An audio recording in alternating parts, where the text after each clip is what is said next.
Okay, Assalamualaikum warahmatullahi wabarakatuh. Good afternoon, everyone. Welcome back to our English lesson today. Mudah-mudahan kalian semuanya sehat selalu ya. Hope you are really in a great condition. Well, today's material is going to be about asking and giving suggestion. Nah, apaan tuh gitu ya. Asking and giving suggestion itu artinya cara meminta dan juga memberikan suggestion, memberikan saran. Of course, in our life, it's a very normal and very humanist if we are having a problem. Jadi itu sesuatu yang normal ya kalau tiap orang itu pasti ada masalahnya. Justru kalau nggak ada masalah nggak seru gitu ya, nggak rame.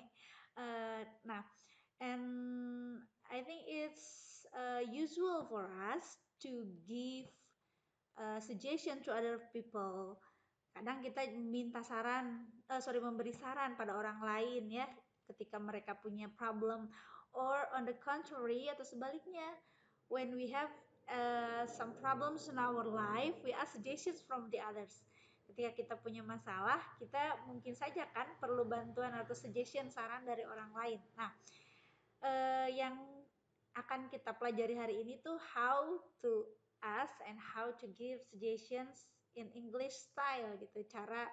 Cara meminta atau memberi saran dalam bahasa Inggris yang memang sering digunakan gitu ya. Uh, Actually, we are not going to learn so many vocabularies today, but I will just ask you to learn some usual expressions that are usually used in English style. Biasanya yang paling sering digunakan in daily communication aja ya dalam percakapan sehari-hari itu apa saja gitu ya. Oke. Okay. We are going to start from how to ask suggestion. Nih, cara meminta saran. Kita bisa gunakan what should I do? Itu yang pertama. What should I do? Artinya itu apa yang sebaiknya saya lakukan.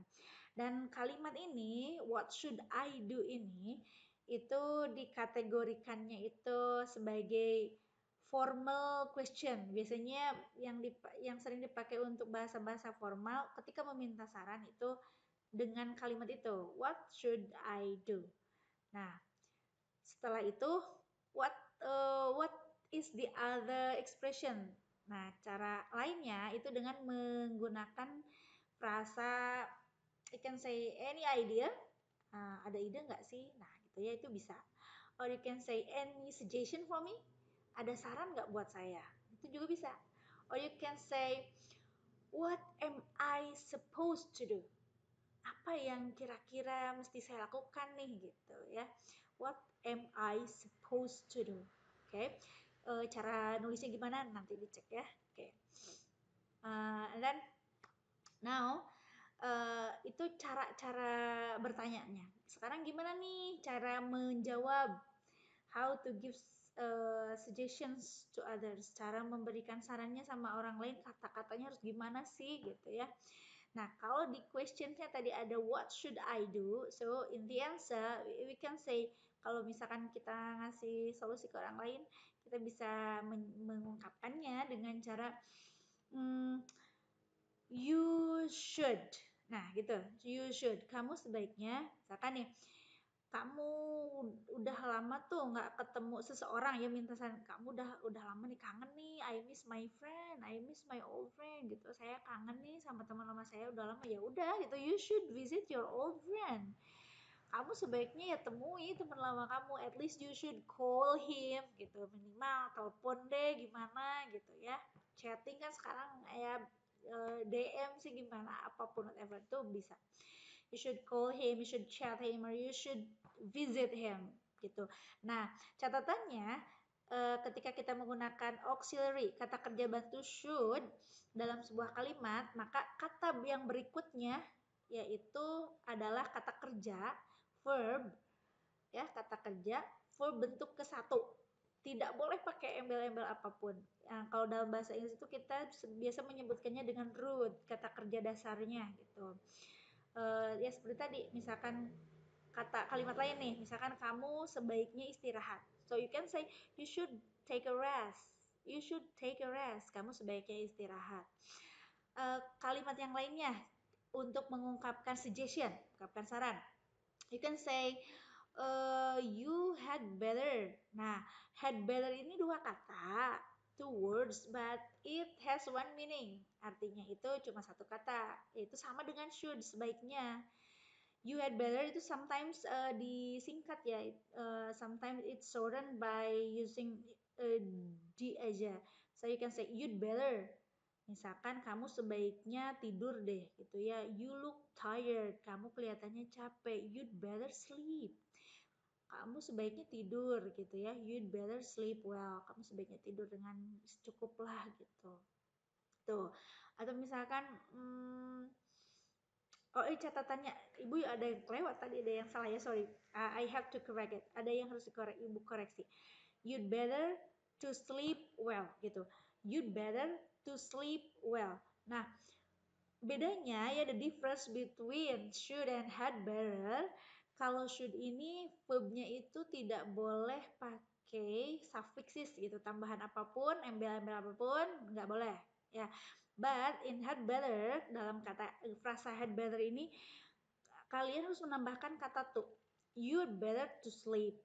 You'd better to join the vocal class. Misalkan kamu sebaiknya gabung deh sama kelas vokal gitu ya. You'd better to meet someone better. Kamu sebaiknya ketemu dengan orang yang lebih baik misalkan gitu ya. Seperti itu. You'd better to meet someone better. Nah, itu cara mengungkapkan yang kedua. Cara yang ketiga ada lagi nih, masih ada. Sebenarnya if you want to find out another expressions, you can find out and just googling ya.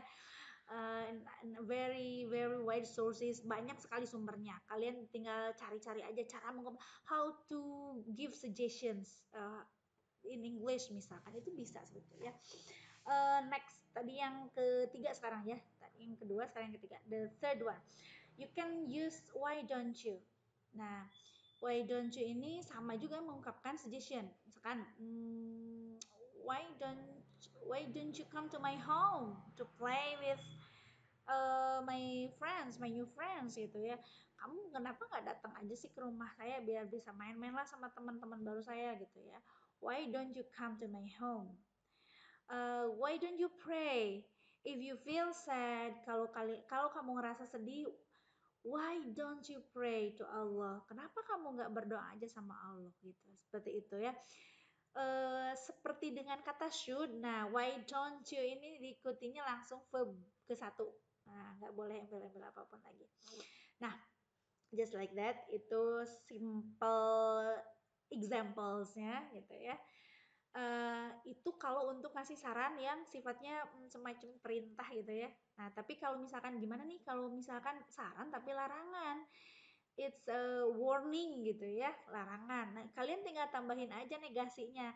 Negatif formnya itu tinggal tambahkan dengan kata not. For example, contohnya tadi kan kamu sebaiknya misalkan datang, you should come. Nah, kalau melarang misalkan you should not come to his home ya. You should not come to his home. Kamu sebaiknya tuh nggak datang ke rumahnya dia gitu ya. He's not a good boy. Dia itu bukan orang bener kok, malah datengin lagi. Nah kayak gitu ya. You should not come. Kalaupun misalnya sekarang pakai head better gimana Bu? Gampang aja, pakai not lagi after head betternya. Misalkan kamu sebaiknya nggak berteman sama dia gitu ya. Dianya perempuan misalkan. You had better, or you can say disingkat, you'd better not to make friends with her. Misalkan si dianya itu, si ceweknya itu temennya bawa ke pergaulan yang bener deh gitu ya, free sex segala macem gitu, no drugs. Nah, you can say you'd better not to make friends with her. Kamu sebaiknya nggak berteman. Make friends itu berteman. Not to make friends. Nggak usah deh berteman sama dia gitu ya. Itu. Pakai why don't you bisa. Kalau why don't you itu langsung ya. Why don't you itu langsung perintahnya, langsung larangannya. Misalkan ngelarang, why don't you stop? Ya, why don't you stop your relationship. Kenapa kamu nggak akhiri aja sih, gitu ya, nggak berhenti aja hubungan kamu itu sama dia, misalnya seseorang with someone gitu. Why don't you stop your relationship with him, gitu misalkan. Itu seperti itu, ya. Gampang, insya Allah. Nothing impossible, nothing difficult in this word as long as we try to learn it.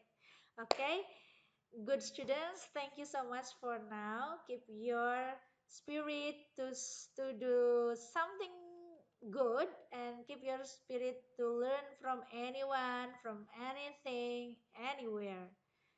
Okay, again, thank you so much, and I'm really sorry if I made any mistake. Assalamualaikum warahmatullahi wabarakatuh.